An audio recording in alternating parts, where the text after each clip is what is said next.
Okay, let us start. Warm welcome to our masters, brothers and sisters around the globe to Saturday Hualien Dharma Talk. A very good morning. Let us start the session for today. All right, this morning I would like to share a short extract from Master Ching's speech on the 29th of June, Cultivating Merits and Grow Wisdom. We need to cherish the concept of time and take stock of our lives so as not to let time go to waste. Cherishing the value of time and life is to cultivate merits and grow our wisdom. For the wisdom gained with our lives is eternal.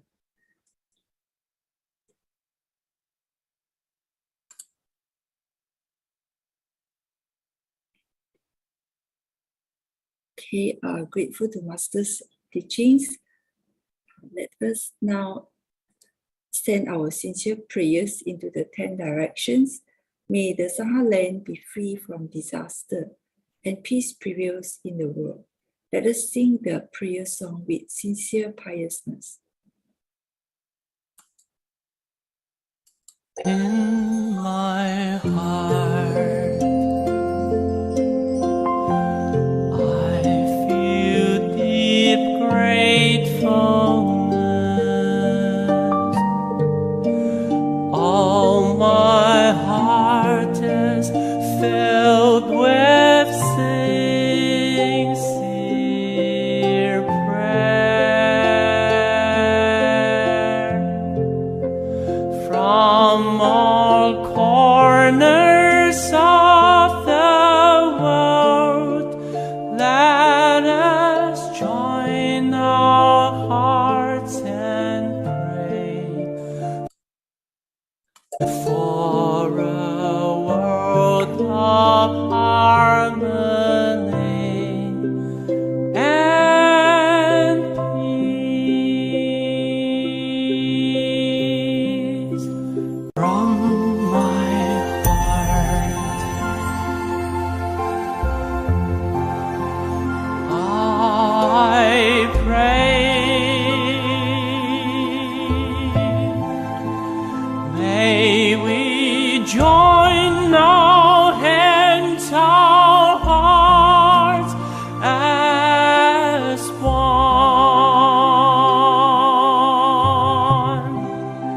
Spread the seeds of great love, nurture wisdom evermore. Let us fill the world with hope. In my heart, I feel deep gratefulness. May all the Buddhas know my prayer. All united with one heart, let us end our hate with love. May there be no suffering hereafter.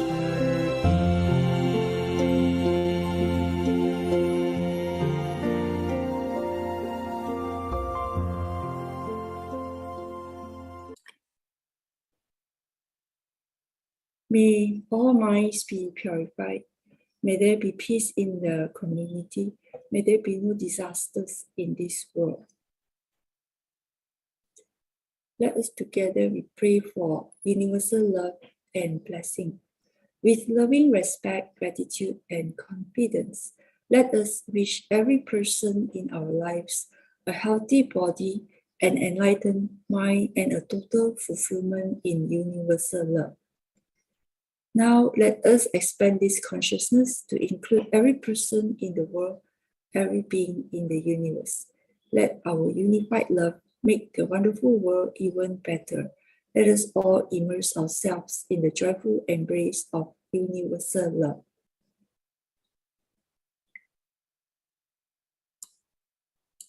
Before we hear the,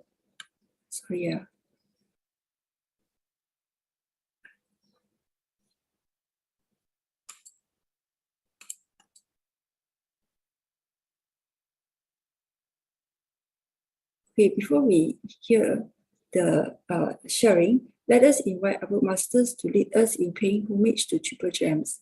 Let us pay our respect for these teachings and explanations to the Buddha and Master Ching by making 3 sincere bows. Please rise, palms together. First bow. Second bow. Third bow. And bow to our beloved Abode Masters who could join us today.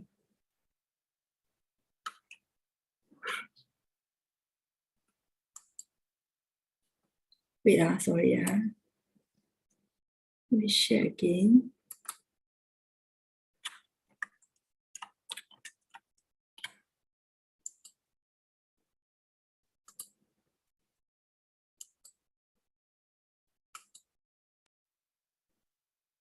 Okay. Okay, today we have one session, English Pure Heart Tell Story. Sister Siew Ching and Sister Moon will be sharing on Brother David Liu speech that is, don't ask for troubles for no reason.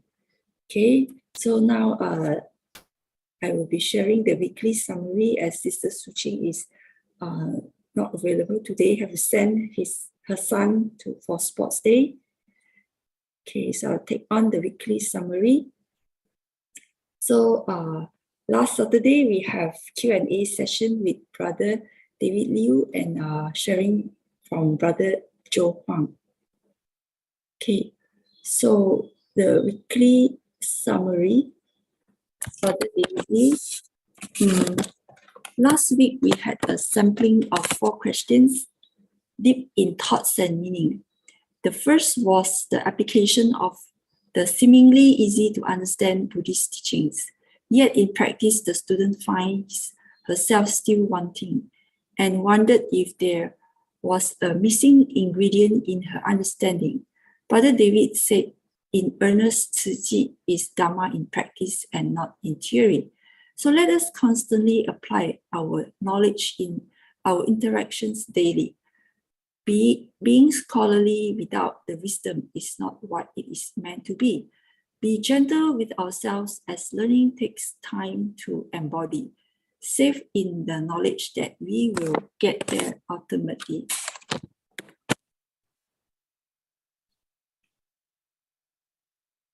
Okay, question number 2. Ask if there was a specific Lotus Sutra that the Abode Master chant.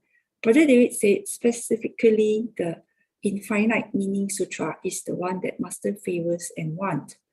But he stressed again and again that it is not the chant that matters the most.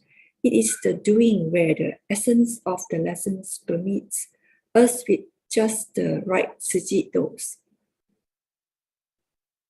Up next was, if Buddha taught about the middle path, why is it that most monastics live in extreme conditions was what was asked.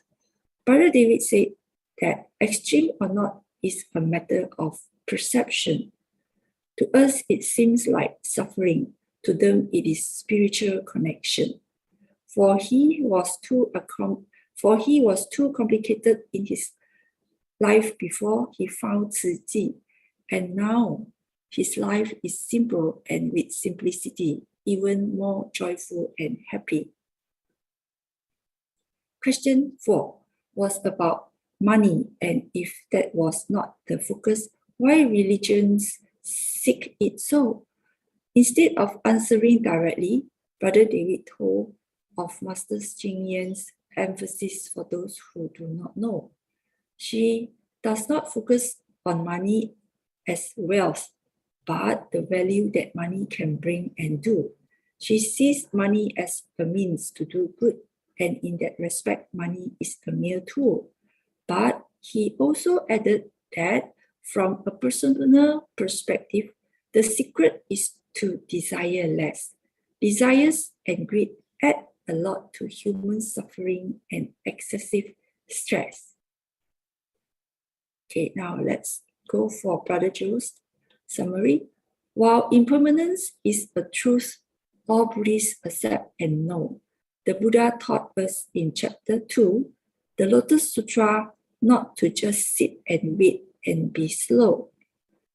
Essentially, Master's teachings mainly corrects us to the active and proactive, preparing our spirit with actions that are constructive.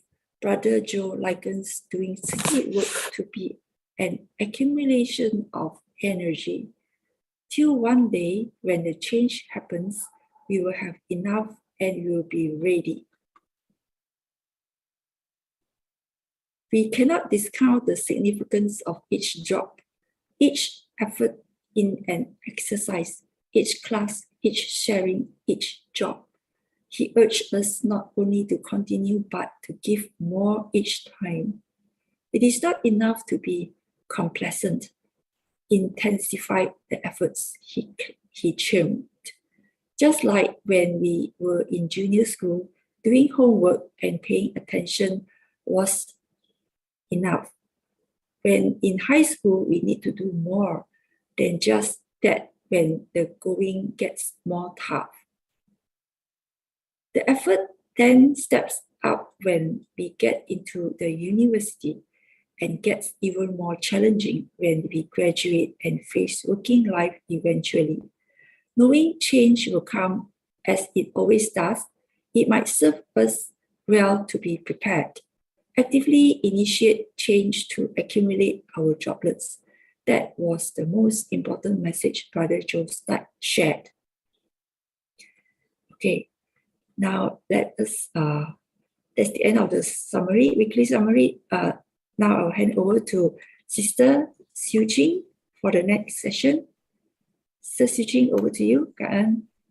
Ka'an, Sister Lily, and of course, I'm very grateful to Sister Epi for hosting this morning post-sharing Shin Pa Siang, and to all the brothers and sisters for joining us. And of course, Sister Siew Ching, despite not being here, but her words of wisdom, her summary, very benefited us a lot. Okay, let me share the PowerPoint now.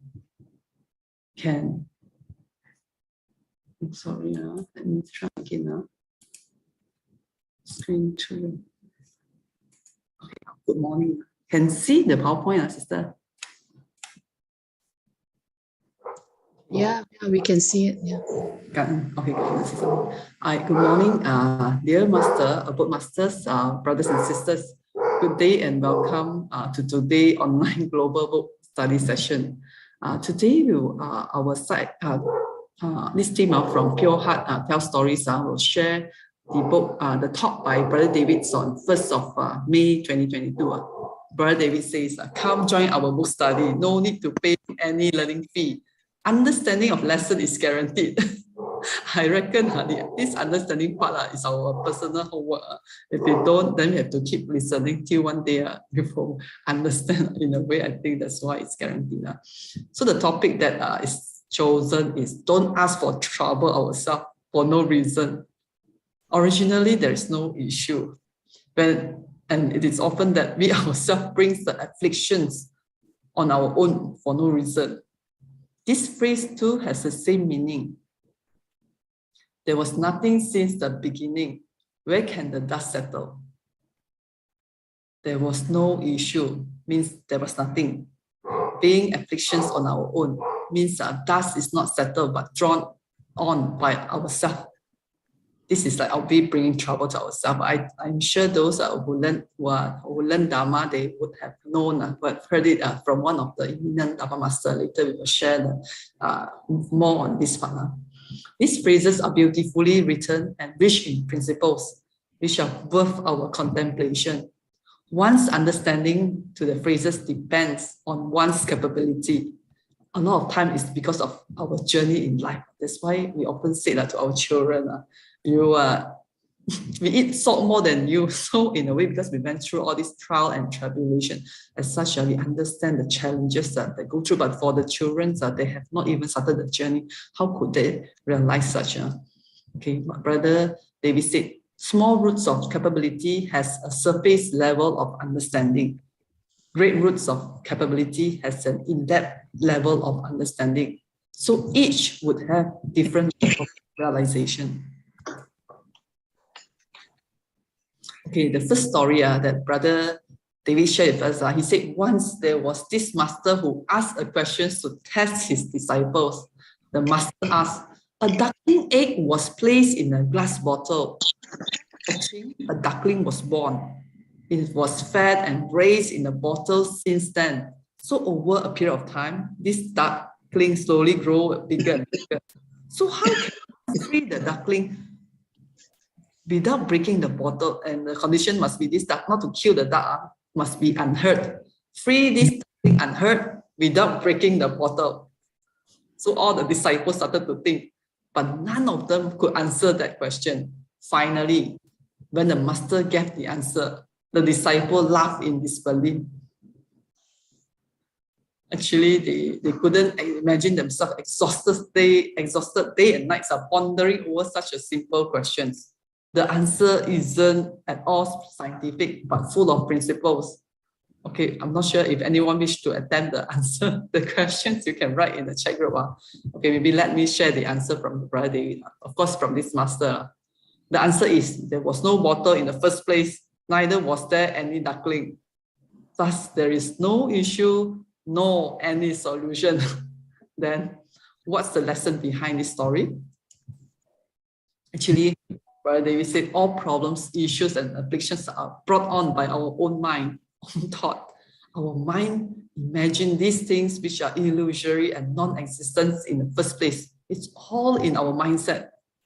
In this world, there's no such thing as a duckling staying alive or being trapped in a bottle. If you are bothered or troubled over something that don't even exist, then you are bringing anxiety to ourselves for no reason. That's the lesson the master tries to teach his disciples. In the past, Brother David said he used to love sitting with his friends to chat. I think those who watched the Thai movie would have often seen Brother David with his group of golf kaki, chatting, eating, enjoying themselves. At this, I think after they play golf, they will go to this high-class coffee shop, and they will end up with asking questions like,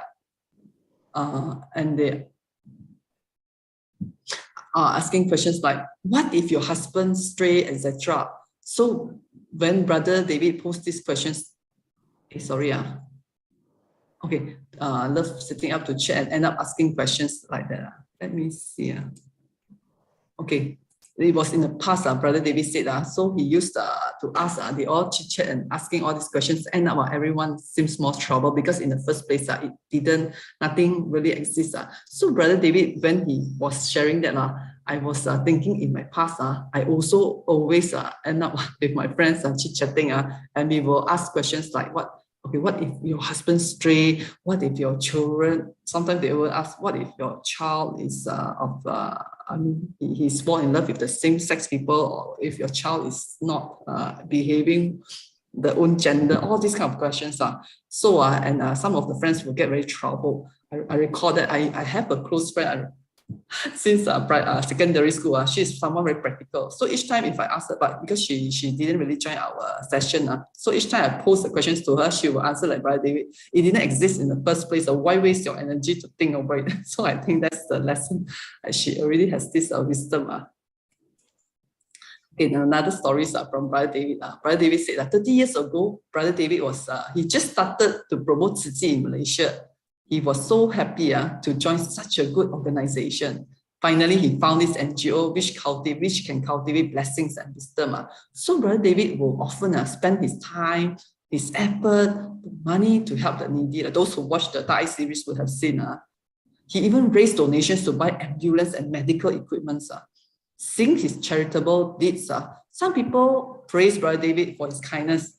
Some, on the other hand, condemn him by saying he must have done a lot of bad things in the past. That's why he needs to compensate the debts by doing all these good deeds.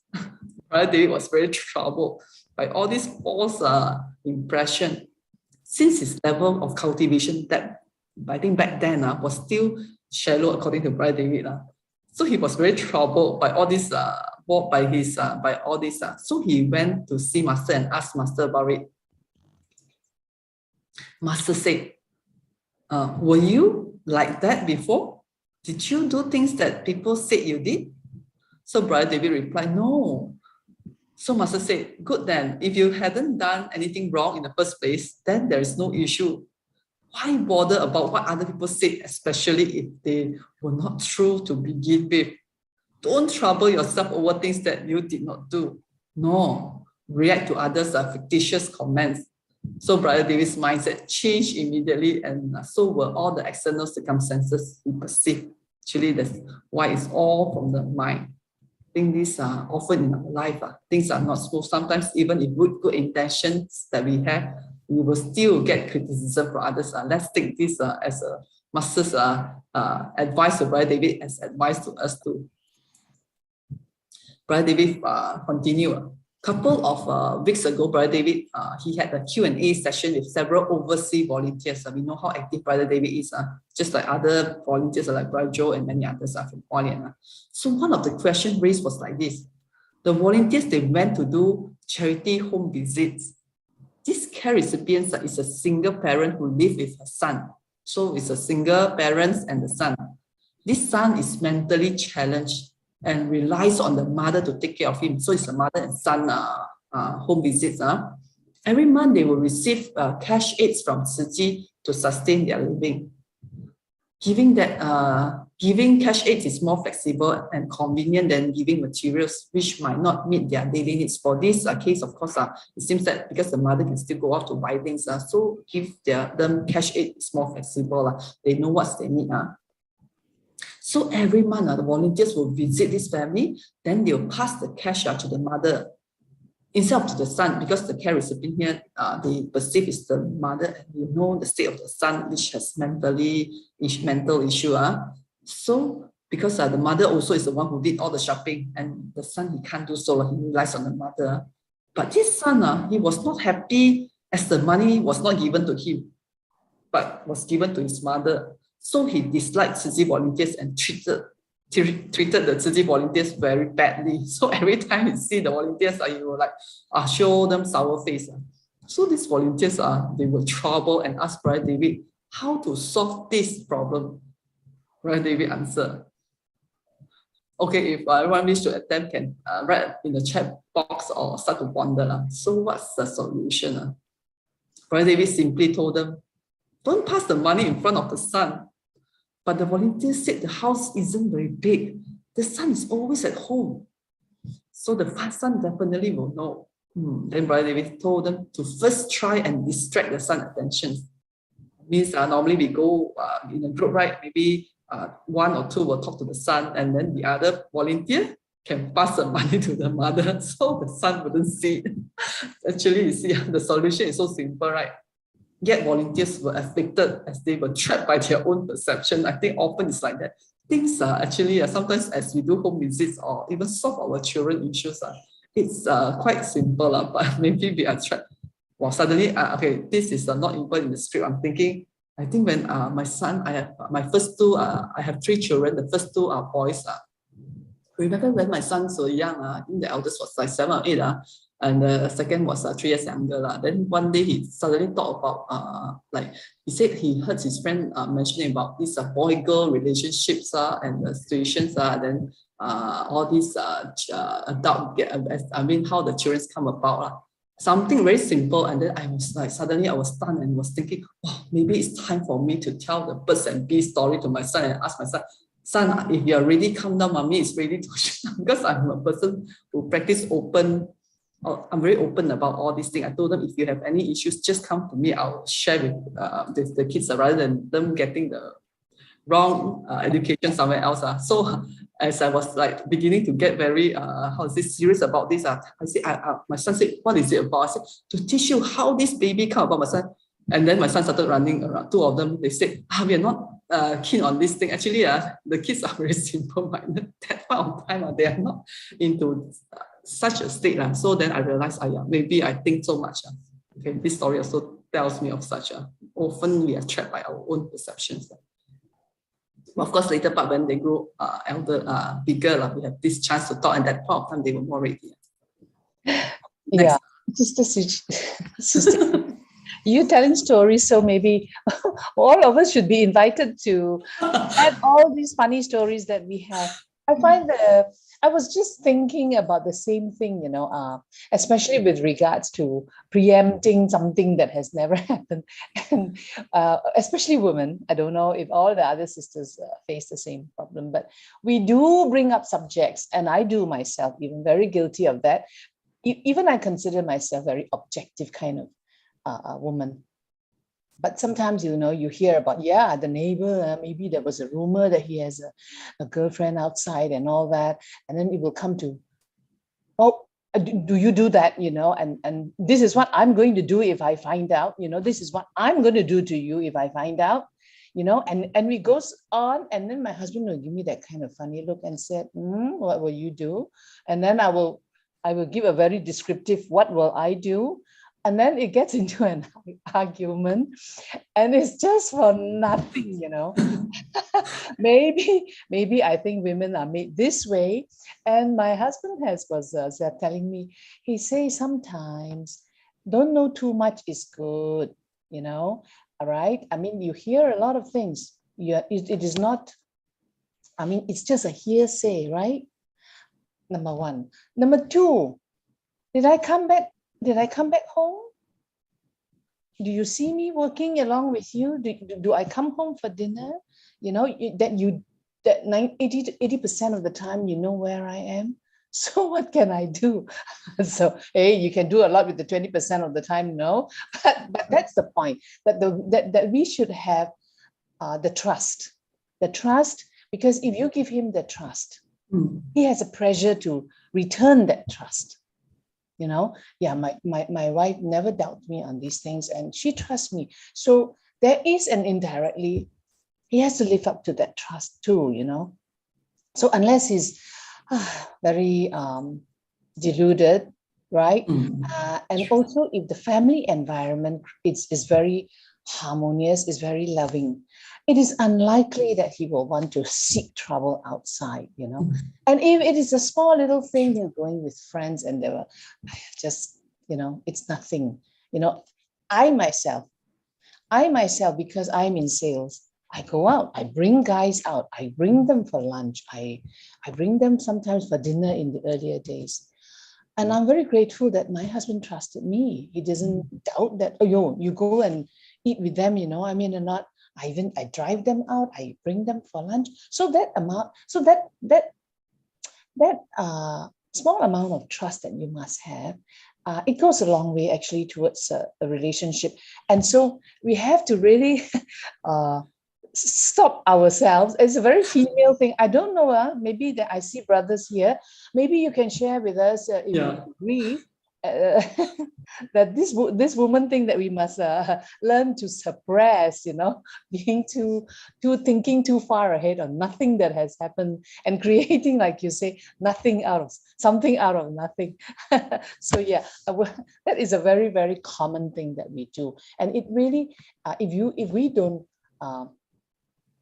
control ourselves, and it happens again and again, it can frustrate the husband and create a lot of problems unnecessarily. Okay, maybe we can hear from some brothers. Do you agree? How many brothers do we have today? Brother Alex. No. Too many women here. Mostly babies. Yeah. Was that Moon talking? Alexa. Yeah, how are you? Also around. Good morning. Yes, Moon here, Alex. How are you? Good day. I'm good. Long time no see. Yes. Oh, money send me home. I see. Okay. If I may share my opinion, not just because I'm a man, but because I would like to base on some so-called Buddha teachings and guidance and what has been shared by Sister Siew Ching just now. It is very, very important, no? As they say, originally the body heart is very pure and actually very sincere. There is no so-called wrong views as well as deluded thoughts. But because of our mind of love, when you are over caring, love is a two-sided sword. When you over love, either you trust your love or you become suspicious of your love. The suspicion can be you can overly love your husband so much that you only hold it for yourself. When I say you hold it for yourself, is that you're afraid to even share the so-called company or so-called the companion of friends with your husband. So this might be like one of the Cantonese sharing, I don't know whether you all follow that. There was one Cantonese sharing under the Chuchi where the wife was very, very suspicious of the husband, but the husband is ever tolerant of the wife. But ultimately, the wife still said, "Hey, have you got someone outside?" The husband said no, but the wife will never believe it. But the real thing is that when I said overly love, or so-called not rather than loving kindness and compassionate love, or rather so-called the unconditional love, we have condition. The condition is, I love you, you must love me. I care for you, you must care for me. But whatever I say, you must do. Whatever I do, you must do. But whatever I do wrong, you must forgive. Rather than I forgive you or I love you without conditions or without exception. So as the Buddha Dharma says, if you have craving, if you have desire, you only love your husband for yourself, that is selfish love. So if you can turn that to become not a selfish love, but a love with trust. Because if you always compare male and female, that is the first mistake. Because we are all supposed to be equal, whether it's male or female. Of course, there is some difference between a male and female, but it is our mind that makes it more different. It is our mind that I would say, as you said, that when you do not trust, you begin to have suspicion. When you begin to have suspicion, you do all funny things, especially when we see a lot of TV shows,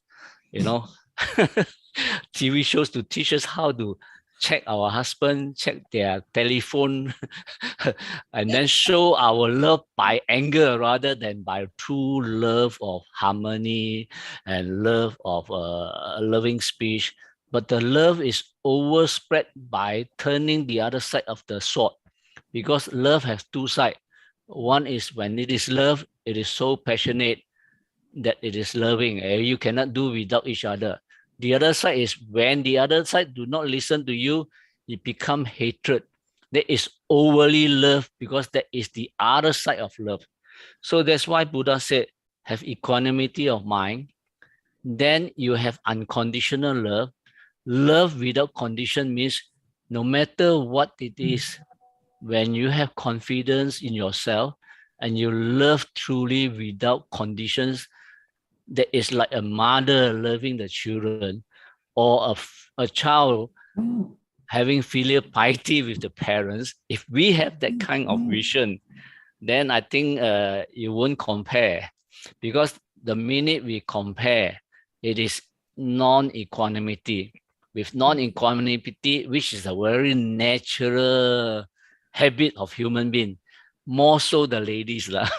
Okay, more so the ladies. When I say it's because it is somehow in life there are certain karmic retributions to be born as a lady, as the Dharma says, and also some karmic retribution to be born as a man. But whatever it is, when you know the Dharma, when you are aware of the Dharma, which tells you that you are actually a Buddha in nature, you are practicing Bodhisattva path, you are supposed to have the body mind. The body mind is to say that you know all phenomena happens, and it will happen just like a dream, like just now Sister Siew Ching mentioned. All phenomena is like a dream, like an illusion. And actually it's just a passing by experience because of your past karma or past experience. And then it reflects on you in the mirror. And how would you turn? How would you react? If you react negatively, you get more negative result. You act suspiciously, the other side, if they are loving enough without condition, they won't mind what you do because they love you so much. Whatever you do, it's okay. But the thing is that whenever we hear one little word or somebody say and it affects us, that means we have no equanimity of mind and we can become suspicious just because we are affected by some so-called people talking at the back, or some people giving you something which is not true, which is, as we said, fictitious, and it's just like a dream. It is some maybe some people jealous, or some people out of envy that you have such a good husband, will give you some trouble by saying something and see how you can be stable or not. So anyhow, whatever it is, the truth is, the teaching says it is our mind which makes all things happen. And it is our delusion which makes all things, whether it's positive or negative. So if you have compassion love, unconditional love, like the Bodhisattva, love without exception, because you care for the enlightenment of yourself as well as others. And when you see others as your so-called friendly advisor or friendly so-called people to come and perfect our own afflictions, our own negative thoughts, then naturally we should not lose our own trust to ourselves and our own confidence, as well as to our loved ones, and especially to anyone who even give us trouble. The teaching says that love your enemy. Easy to say, but hard to believe. But that is what the Bodhisattva path is all about. Loving without condition and helping without looking for expectations. But when you trust people, somehow or other, the aura of trust will come back. So just trust. Even whatever happened, if you know that it is karmic retribution, so be it. But you will still not be affected. Then you cut off all negative karma, all illusions, all dream state, and then go for the pure, so-called still mind and uncontaminated, unafflicted Buddha nature in you. Om Mani Padme Hum. Okay, Moon. Okay. So Alex, Yeah. there is of course the thinking is that the difference now you're talking about how a man think, how a woman think. There is a slight difference, Alex, right? A woman's mind is more complex. A woman's mind is more complex, right? A guy can let things slide more. I think let things slide more. You don't make a mountain out of a molehill so easily. So the thinking is that guys, if you're born a guy, you already come higher cultivated than a lady. So the ladies have to work harder to cultivate, right? So maybe you have to be a lady, you cultivate equally to reach the guy to life one day, and then from there to be in the monastic and to reach your Buddhahood. I don't know. Maybe that is okay. Thinking, right, Alex? Right? Okay, Sister Moon. First and foremost, we are all beings. Okay. The only thing we differentiate is our appearance, male and female. Okay.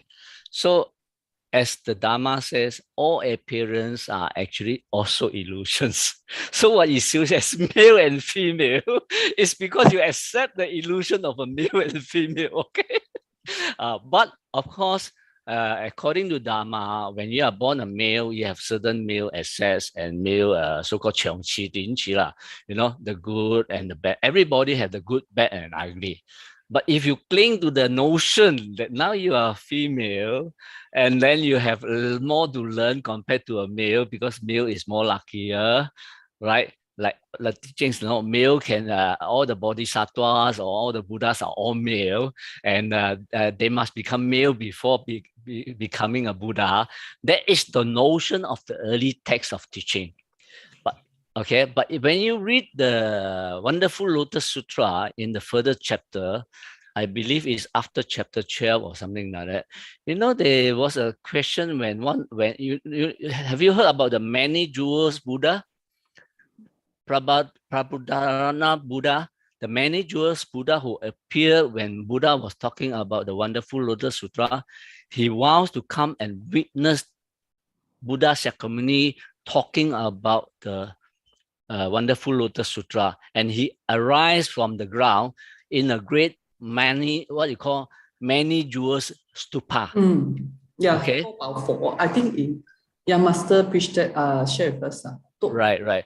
So at one point, when there is the Buddha, Prabhupada Buddha, there is the Bodhisattva who came in front and asked Bodhisattva Manjushri, what have you done with the Wonderful Lotus Sutra, and how many people have benefited when you teach the sutra in the Sagara Sea, sea of the Dragon Sea?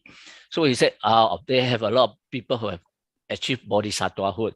From out of the sea arise a lot of multi bodhisattvas. Okay, and then he said, okay, when you teach this one Wonderful Lotus Sutra, who has been enlightened? Then Manjushri said, there is a little girl, only 8 years old, and this is a dragon girl only, And in the teachings of Buddha, only a man can become enlightened because they have gone better so-called attributes in that sense. That's what the monks believe. And the Bodhisattva said, how can you are only a dragon girl, How can you? Brother Alex, this one is very good. I think only recently about Master shared. Maybe this one, sorry, maybe we come back to this. Okay. Sorry, That one we'll get another. I'm sure. So I just want to get the message through to story. Sister Moon. Even a dragon girl can be enlightened immediately. So don't hold to the mindset that because you are a lady, you are now practicing the Bodhisattva path. Even a dragon girl immediately show how quick she can become a Buddha. Okay, so have that belief. Buddha said that even a child can become a Buddha. Okay, so don't put the firewall in front of you. Okay, we will invite, I think, Brother Alex to share on this part, another session. Definitely that one will deserve another at least 1-2 hours. No problem. Okay, let's maybe we come back to this, Brother David Science. If Sister Moon is okay, we continue the next slide. Okay, this is what Brother Alex just now mentioned. So, okay, when afflictions arises, we must know that it is not the afflictions that arises, but merely the thoughts itself. Such is as stated in Diamond Sutra. All conditions, phenomena are like dreams, illusions, bubbles, and shadow, are not real. Okay, Kayana, Brother Alex, for enlightening us just now. It's also what Brother David mentioned. Like dewdrops or lightnings, they should be regarded as such. So every thought that arises too is conditioned phenomena. Thus, they are unreal and illusory. Diamond Sutra also mentioned the past minds are intangible.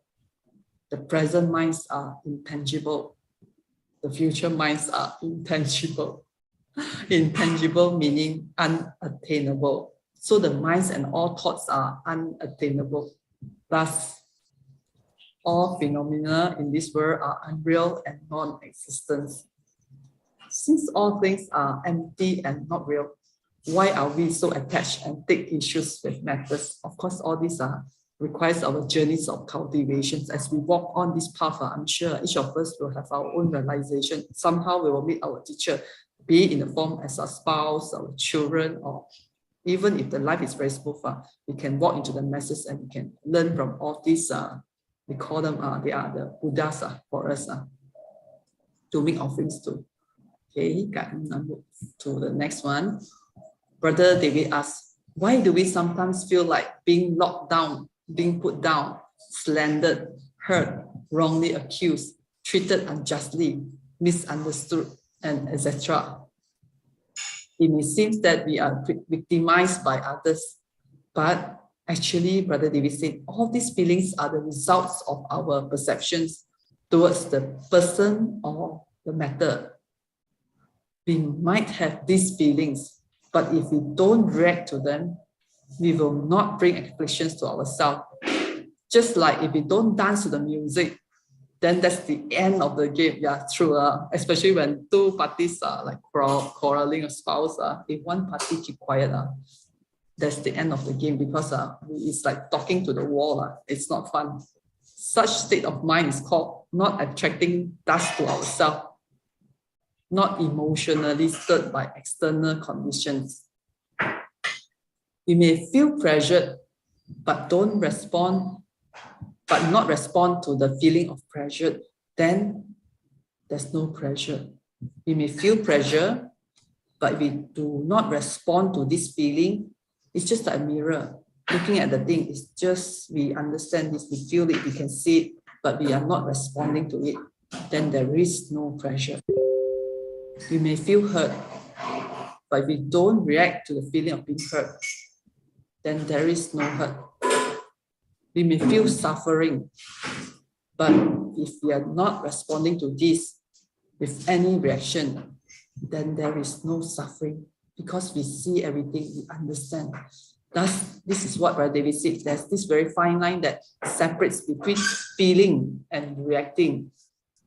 We should practice not react to our feeling. I think those of us who listens have sharing session with Brother Ching would have learned this also. It's all right to have the feelings, just that don't react to them. That is the Buddha Dharma, the teaching. Master said, everyone around us is like a mirror whom we can learn from. Even if we see their shortcomings or mistakes, we should be grateful to them for showing us such unwholesomeness as a reminder for us to take heed and avoid doing. Treat each of them as our teachers and not be troubled. This reminds us to three things, Brother David said. First, give rise to the right mind when we face obstacle. Second, return to the right path from the deviated one. Third, cultivate samadhi amidst challenging situations.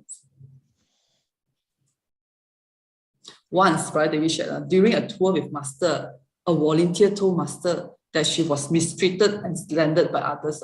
Those who offer, I think those in Taiwan, they are very fortunate. The volunteers, they can always, Master, whenever Master go on tour, they will follow Master, or even at a boat, there will be foreigner visitors, or even the local visitors are going to see Master. Often people will come with a lot of sob stories. Of course, some volunteers reporting the happenings in their communities.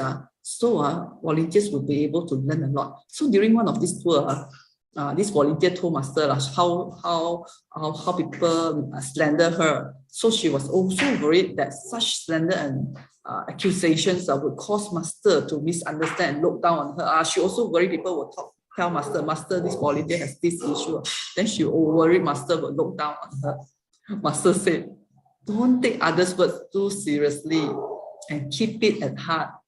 Whatever comments others have on us, reflect.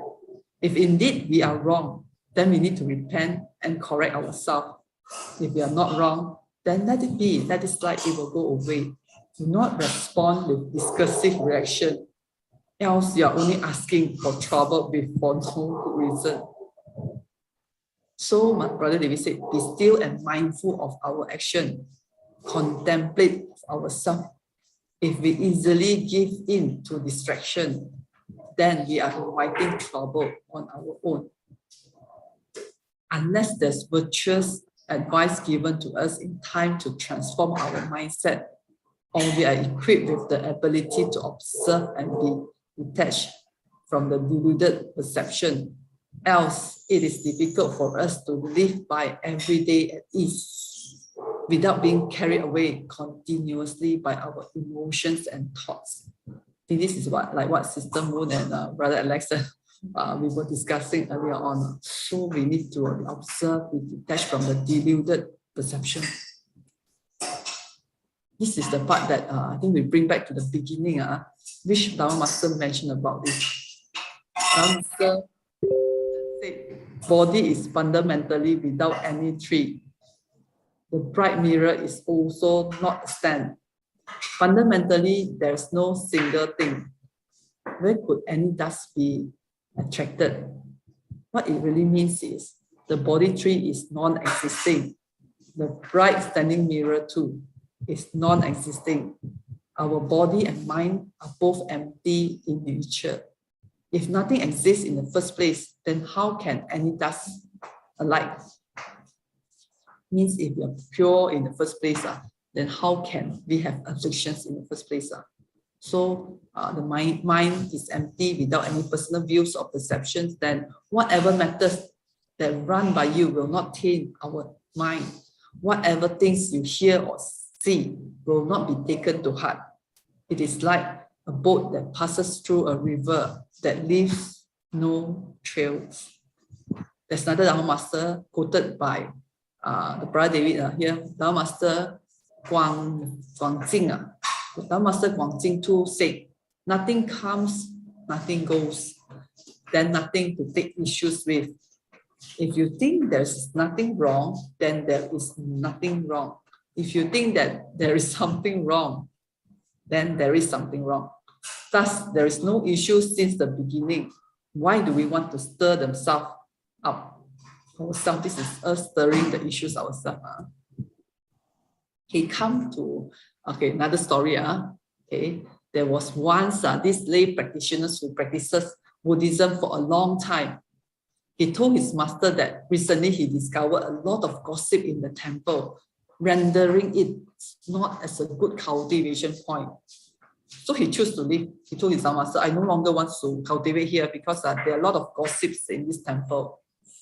The Dharma Master said, I don't have issues with you leaving.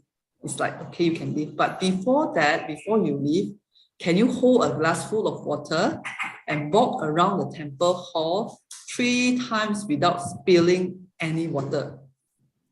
So this disciple, he followed the master's instruction and he managed to make 3 rounds without spilling, 3 circumambulations without spilling a drop of water. He was and he walked steadily with great concentration. After that, the Dharma Master asked him, when you were doing that, did you hear any gossips? This lay cultivator immediately awakened to the realization. That's the aha moment. When he was very focused, he does not hear any gossips at all, meaning it is all in the mind. Gossips arises not from around us, but from our unsettled monkey mind. So when the mind is still and focused, it has no room for external disturbances. Thus, Brother David said, being busy and focused on our task, skillful method too, to eliminate afflictions. Because when we are busy, we have no time to gossip. No, we have time to take heed of happenings around us. Okay, Sister Moon, maybe I pass it to Sister Moon for the contemplation part. This whole part is demonstrated for me. It was demonstrated so clearly by a recent recent event in our community, which happens once a year. It is called AGM. I'm sure this happens in every gated community or every condo that has a residence committee or every club that has a residence committee. And in every AGM, they will send a resolutions. Okay, this is going to be the AGM, and these are the resolutions, right? And those who cannot come, please send in your proxy. And then there will be this big proxy war. Why? Because if 60 people attend, there is 180 proxies, right? If you collect, we work hard to collect 180 proxies. Basically, the 60 people who attend is for formality lah, because the 180 votes would have been able to determine to pass those resolutions or not, rendering the 60 people are there just to say hi and have tea with each other. So it doesn't matter how you vote. So it is always a very divisive kind of thing. And you know why it is divisive? Because the resolution comes very brief. You know, resolution number 1, we want to do this. We don't want to do this. This. But when it is so brief, those people who cannot come, and a lot of the others, they don't understand why they want to do this, because it was not properly explained. So at the end of the day, in our interpersonal relationship, the communication is everything.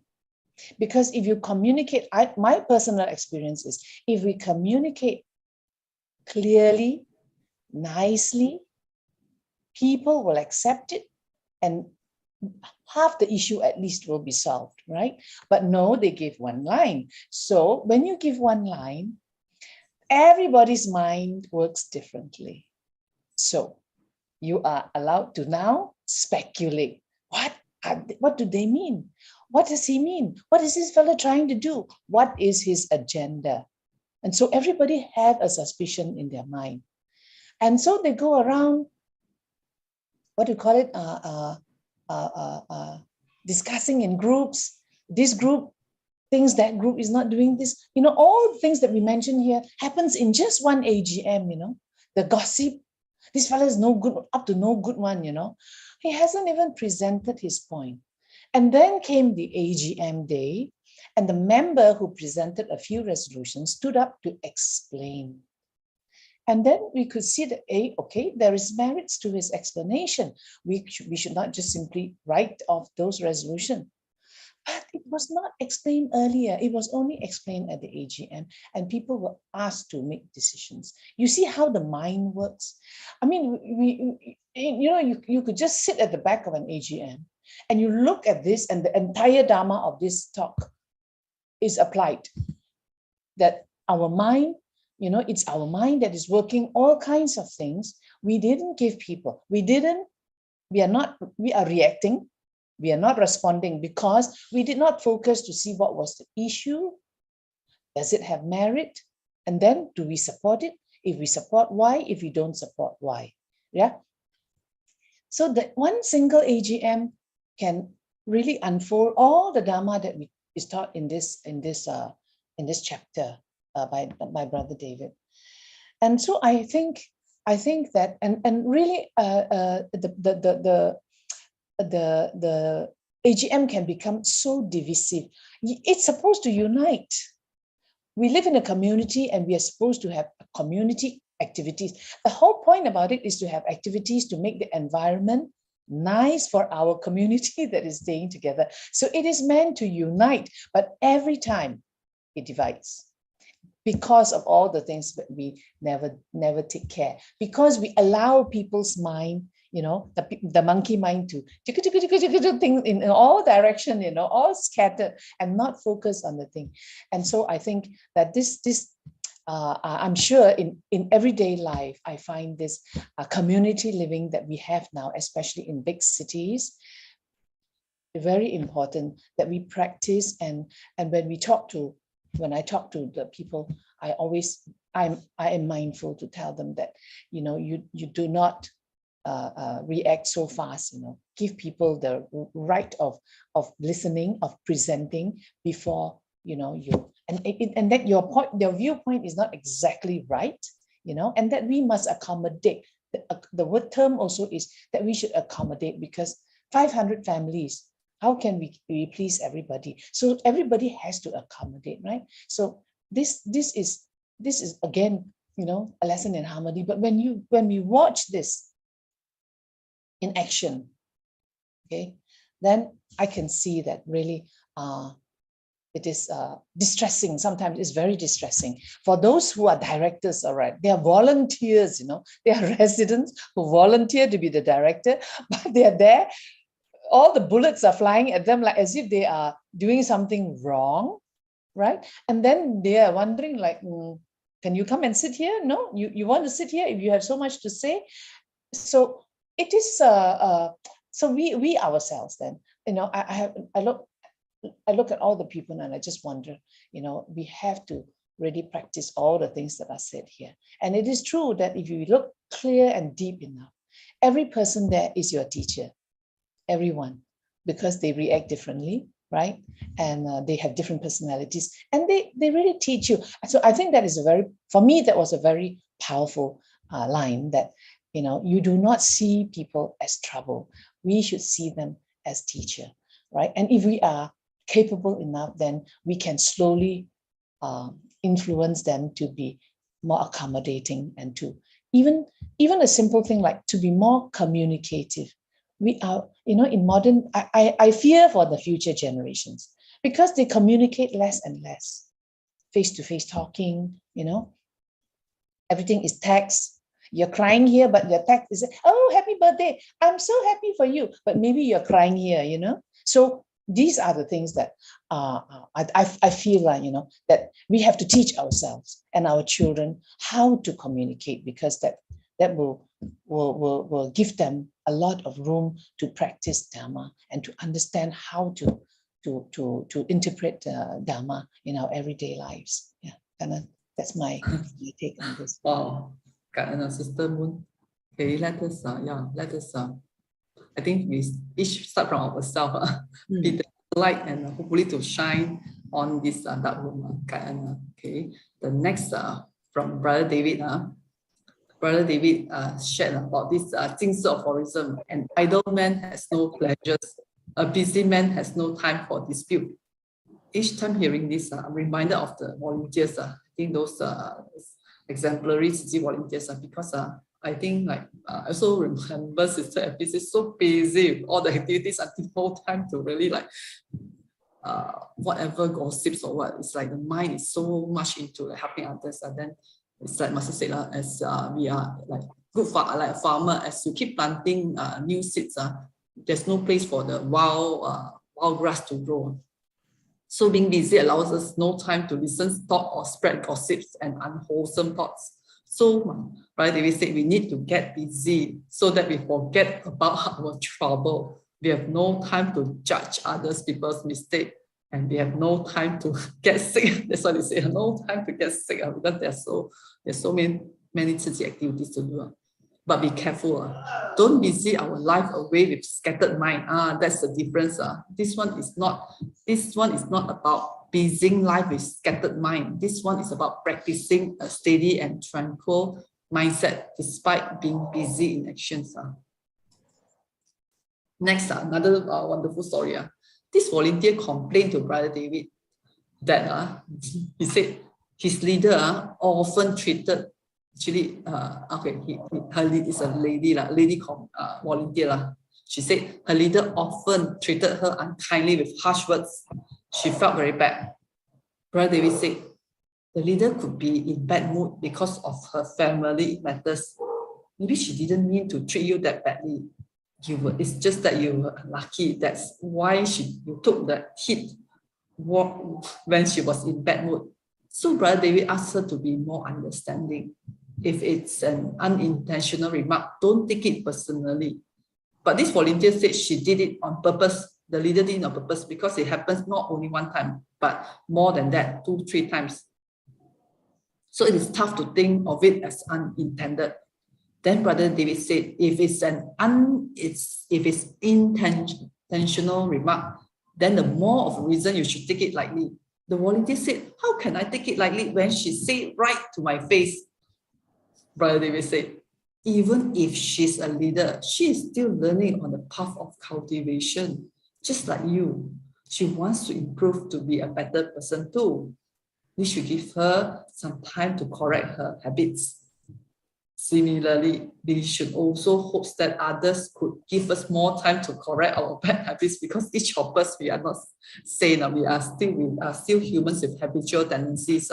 Often it's easy to see people's mistakes, but not easy to see ours. So hopefully, by us being accommodating to others, we also hope others will also be accommodating to us. That's what Brother David said. We have not reached that level of cultivation, so try to be lenient on others. So before she changes her habit, we start by changing ourselves. Okay, instead of waiting for the leader to change the leader's habit, we change ourselves. Not saying that we are wrong, but we try to change the mindset. On surface, it seems like she's being harsh intentionally to us, but in reality, she lacks the ability to control her emotion. She's not able to overcome her habitual tendencies, so we need to be accommodating. We too at times lose our temper. That's when we are not capable of controlling our habitual tendency. With such mindset, we can liberate ourselves from afflictions. This is the true way of being kind to ourselves. This is the true way. I really like this way. This is the true way of being kind to ourselves. Often in the past, we thought when people talk to us harshly, being kind to ourselves is to scold them back, because that's not fair. But the real cultivated way is that we always hear, right? By forgiving others, actually we are being kind to ourselves. Before leaving, before that volunteer left, Brother David asked her to pen down every word of his advice. This is the one that we have seen. If it's an unintentional remark, everyone can read together. Don't take it personally. If it's an intentional remark, then the more you should take it lightly. Words from the wise, we etch it deep in our heart.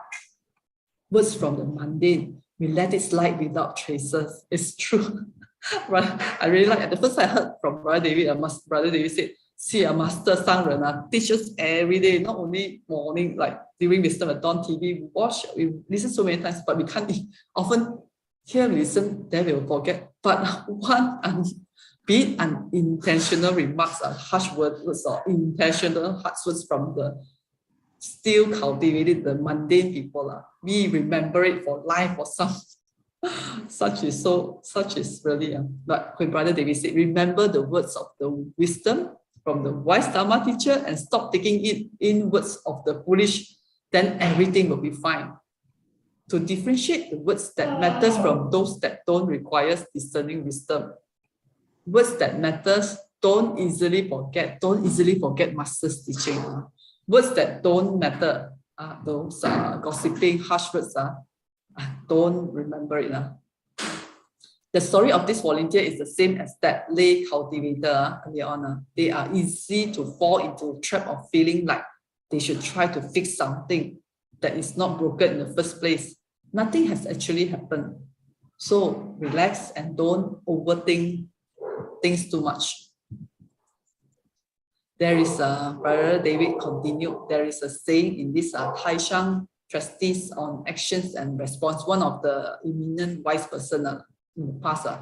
He mentioned, disasters and blessings have no entry gates of their own. They are summoned by the person himself. The effects of goods and evil are like shadows following the person. The retributions of karma from the punishment or reward in each transmigration is because of one's own cause and has nothing to do with others. This is self-inflicted, or you can call it self-summoned. So you have to remember, whatever harsh words people are talking, that is the person's karma. So we be mindful not to utter harsh words ourselves, because that is our karma. We have to bear with it. Because the world is originally empty in nature, disasters or blessings exist only because of our own doing. From Buddhism perspective, it can be explained as revelations of own true nature. What we encounter is a reflection from our mind, just like the story earlier. This Dharma master asked the students to circumambulated the hall holding a glass full of water, and his mind was totally free from gossips. means the master actually wanted to train this disciple. When you are very focused in your task, then we can't hear the gossips around. That's why our master son will always teach us all the things that we are doing, be it cooking or eating, sitting, or whatever actions we are doing is all samadhi. Means we are very focused in our mind, then we filter out of all these gossips. Such is how the mind works. Sometimes there's gossip, sometimes there's no gossip. Either way, it's true. So is there gossips or no gossips? That's why Buddhism says existence is non-existence too. Emptiness is non-emptiness too. Non-emptiness and non-existence both are one and non-duality.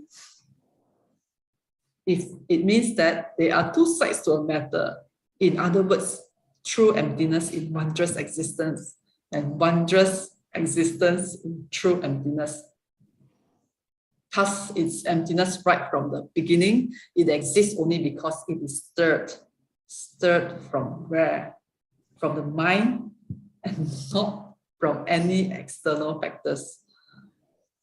It's okay, we just listen and contemplate on that experience will teach us and we try to resonate with the teachings, then we will understand what this means. It will be more, I think, meaningful in our life. This mind of ours is intrinsically pure and untainted. That's what we often hear, right, in Siji? No afflictions, any obstructions. That's the Buddha nature. Our pure nature is pure in the first place. Why is it polluted then? It is due to our own actions in the first place. Akin to this cup of water, still water. If we stir it, of course, it will cloud up. How do mundane beings get stirred or invite troubles? When their greed is heavy, they will easily invite troubles. Having greed alone could already cause a lot of havoc. We don't talk havoc. We don't talk about other afflictions, the 5 poison. We just talk only one. Just this greed alone, it could already cause us a lot of havoc. Let alone having other enemies. We have so many these enemies, but we often treat it like our friends. The anger, ignorance, doubt, arrogance. These 5 minds are always visited by all these 5 unvisited guests, uninvited guests. We didn't invite them, but they somehow will come to us. Yet, despite these are all the poisons, but we are so hospitable and that we always welcome them warmly into our mind. Even when these guests cause damages to our life and we are not happy about it, we may close the mind-conscious door for a day to avoid them from coming in. But when they visit us again the next day, not to say next day, sometimes the next moment, strangely, we would allow them to access to our mind again, despite knowing how it could create havoc to us, the anger. This is a vicious cycle that happens to everyone. The volunteers who said that her leader caused her much unhappiness are in fact due to self-perceptions in the first place. We are all the same because we are still not enlightened. We too are bothered by these 5 uninvited guests and think how to, that's why we are here, we are learning how to liberate ourselves from these 5 poisons. To liberate, Brother David said, we must first transform this mind because worldly troubles, afflictions, worries, etc. are all originated from this mind. So long we are willing, any afflictions or trouble can be opportunity for us to transcend ourselves and be in control. In other words, make use of challenges to improve our cultivation. Similarly, we make use of suffering to cultivate and grow our wisdom life. Because often when we have this challenge, then only we will be awakened and find the way out. When we are idling out, enjoying ourselves, we often will forget about this and relax, open this gate to all these poisons. Suffering, without suffering, there is no growth in wisdom life. So Brother David said, we should know when to be wise. Though we may look foolish, but in actual, we are being contemplative. If we act foolishly on small matter, then it is still not that serious. If it is something critical, then it is very dangerous. Some people may still commit mistakes from their inability to think wisely, but only relying on worldly intelligence. It is better to have wisdom rather than worldly intelligence. Because worldly intelligence, we know it is still tainted. Then we wouldn't live in this deluded life. That's why it's very important to have the wisdom. That's why Master always asks us to transform all these impurities, this worldly intelligence into wisdom. Then our life will be more at ease. The more we could draw ourselves, we could draw closer to the Buddha nature that we have buried deep inside us. So long we found this path of Buddhahood, we are bound to find a way out and be liberated. Wow, we are reaching the end now. Thank you everyone for listening to this. These are all from Brother David's. Thank you to this very diligent Brother David. Every Sunday he still have it. And today, the difference is that every time you watch, you will see English subtitle. It's done by Malaysia team. So we are very grateful to these Malaysian teams, to the brothers and sisters that we know for helping Brother David to do the translation. It's no longer live. We will receive the script earlier and we will submit to them. Hope that may all of us be able to stay steadfast on the path and find a way to liberation soon. Okay, Sister Moon, any closing sharing? No, I think this topic is a very wonderful topic today. Learn a lot of things from it, and thank you everybody for listening. And thank you, Sister Ching, for really, I know, I don't know how you do it, but you can do things so fast. I copy from Brother David notes. I must thank the translation team for the very good work. In fact, our abode masters also reading the translation. Keep up the good job, and thank you everyone for your support, brothers and sisters. It's because of everyone here. That's why today we have this chance to learn. For me, I'm learning also, sister. Still mundane. Still always invite the 5 poison into our mind. Bersalah. Guilty. Okay, how? Sorry, I think we overrun a bit of the time. Kan for listening. Okay, if it's okay, then we will close the session. Anyone have any feedback, or please feel free to write to us. We will wait for more stories from this Pure Heart share story. I think one of it could be what Brother Alex shared earlier on this the young girl who received the pearl and immediately transformed. Then it's I think the Bodhisattva, Brother Alex also mentioned about this abundant treasure for Buddha. I think early on we also heard from, because it's one of the morning volunteer talk by Abode Master. So normally these Pure Heart Tell Stories volunteers, we will pick the stories from there, or like Brother Joe or Brother David's session, then we will share here. Okay, Karen, do we want to take another picture? Or I think it suffices. Go, my sister. Okay, we are very grateful to maybe if anyone, if okay, then we can take another round.